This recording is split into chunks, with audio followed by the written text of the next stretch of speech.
almost 1 year and a half ako nag-born again. Actually, nung nagpabaptize na ako ito sa dagat.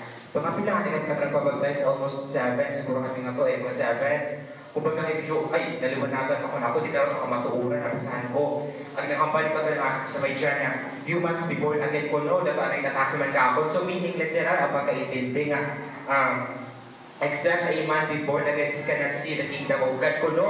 Pero akong altar, ako ito'y mahawan at ipabilin ko ng Bible, syempre Bible, matamato, ibaw, ipabilin ko na, yung mga imahe, mga rusay ka ito, ipabugto ko, ipagsikway ko, tanan-tanan, nga hanungod sa katoliko nga pagtubuhan. Kumbaga, direct ko ako mag-pray sa Ginoo. Maagi pa man kay Mama Mary, kung ano pa, basta doon. Sa Ginoo ko direct. Doon yun. It comes to the point kung nag-retreat ako sa Divine Mercy, di ka ako nasairan nga may makaratagali.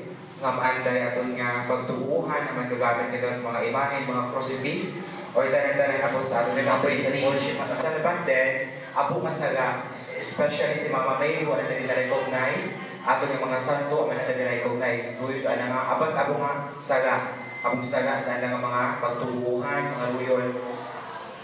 Actually, naging faithful, namatod ako ng deepen, ako ng faith, but then, na-realize ko nga, bukod at balik ako sa Divine Mercy, no? Nagbalik ko ako sa akin na Ginoo, but dahil sa Divine Mercy, doon ako nga, hindi ko kinama, karon ay blessed mo nga iya para akong ihapon yung kapabilin sa ato nila nga community.